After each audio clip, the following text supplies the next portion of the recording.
Right off the bat, I can tell just from the box which phone OnePlus wants you to think is the most premium, with the slightly debossed 13 imprint on the left box, where they left the 13R on the right totally flat. Plus, they added the Hasselblad logo at the bottom of the 13 while leaving the 13R totally blank.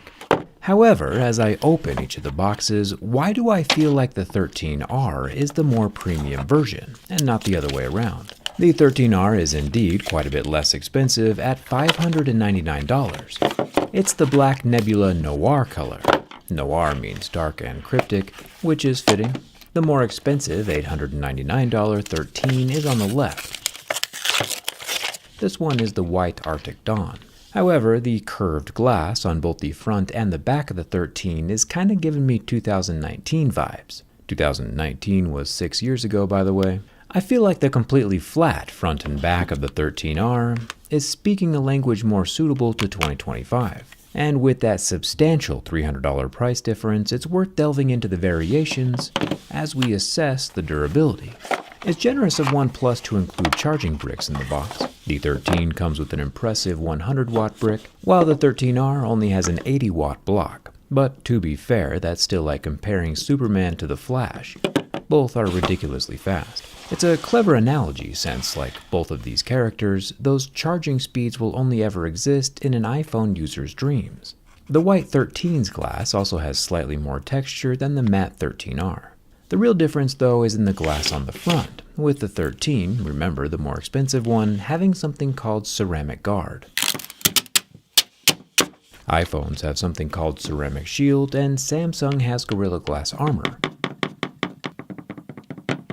both of which basically get us to a level 7 on most scale of hardness. However, with OnePlus's ceramic shield, I'm still feeling my picks catch and scratch at a level 6 with deeper grooves at a level 7. The 13R, the less expensive variant, also has the same protective plastic layer over the display and is using a separate, different material called Gorilla Glass 7i. But as we see, gets the same scratches at a level 6 with deeper grooves at a level 7, just like normal. Now, scratches are different than impacts, so the ceramic guard could still handle drops better. Scratch resistance isn't the only metric to consider. The 13 has a 32 megapixel front camera, while the R just has a 16 megapixel unit. And here's a better glimpse of the curvature of the glass. The white 13's earpiece slit is basically firing straight up, while the R is flat and firing out. I know which type of glass I prefer, but let me know which one you like better in the comments, or if it even matters to you. I'm curious. The sides of the 13 and 13R are both made from aluminum, with non-removable metal power button and metal volume rockers. And while the bodies of the phone are indeed the same, the water resistance differences between the two is substantial. The 13 is IP69 and can withstand hot jets of water, being submerged, or even put through a washing machine, while the 13R is just IP65, meaning you should never submerge it, but probably will withstand splashes or rain just fine. If you work around water a lot, there is one clear choice. The mute switch is pretty dope, and the 100-watt USB-C charging port is down at the bottom near the SIM card tray that we saw in the teardown. There is no expandable SD card slot. The textured white back of the Arctic Sunrise does appear to have the OnePlus logo centered in the texture, which is way better attention to detail than what we saw on the iPhone 16 Pro Max a few months ago. Now, also, at first glance, the cameras between the two phones might appear similar on paper, both being 50 megapixels and all, but each of them actually have different Sony sensors. The 50 megapixel LYT-808 sensor in the 13 is just a smidgen bigger than the LYT-700 sensor in the 13R. So the cameras will take slightly different quality pictures, but I imagine even a trained professional would struggle telling the two images apart. The ultra-wide-angle camera specifically also drops from 50 megapixels down to just 8 on the 13R, and I imagine this is what the aliens flying over New Jersey sound like. The OnePlus logo is also very centered in the 13R, so I'm not sure why Apple's was so off-kilter. Speaking of off-kilter, one of the other major differences between both devices is the fingerprint scanner, which interestingly enough are both in different locations and use different technologies. The 13 on the left has an ultrasonic fingerprint reader in the lower third, and the 13R on the right has an optical scanner near the very bottom of the screen. Both read and sense my fingerprint just fine.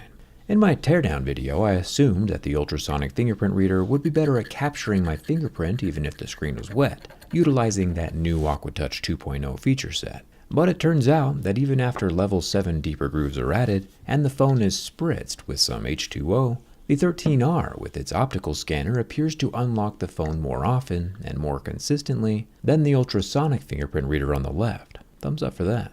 To be fair though, this could be a thumb issue since I didn't use the same thumb on both phones, but it would be interesting to see if someone else gets the same results. The screens of the two phones don't differ in size, but the 13 does have about 50 more pixels per inch. 2K resolution versus 1.5. Both though have the same 4500 nits of peak brightness and dynamic 120Hz refresh rates with 10-bit color depths. And the 13 lasts for about 25 seconds under the heat from my lighter with no visible damage. Aside from the curvature of the glass, the phones also have a 0.5mm difference in thickness. The more expensive 13 is the slightly thicker of the two, which is totally fine. The batteries are still the same capacities. Thickness doesn't really matter, of course, unless it affects durability. And lucky for OnePlus, I do feel a slight give in the phone body above the battery area, but thankfully, I think in part from the phone not having symmetrical antenna lines on either side, there's no failure or catastrophic damage. Moving over to less expensive and thinner OnePlus 13R, it actually feels even more solid, partially due to the same antenna line placement, but also I think since the glass slabs are inside the aluminum frame and glass has impressive compressive strength with no elasticity, it keeps the 13R even more rigid than the 13. My personal rule of thumb for buying nice things is if I actually make money with a smartphone, and the smartphone will eventually pay for itself with the money it's able to generate, then I go for the nice one. Otherwise, I'd save myself $300 and just buy the 13R. Either of them, though, will look exquisite wearing my dark X-ray skin collab with D-Brand, and we also have a light version, which I'll throw in for free since you made it to the end of the video. Seeing the insides on the outsides is always the way to go. Thanks a ton for watching. I'll see you around.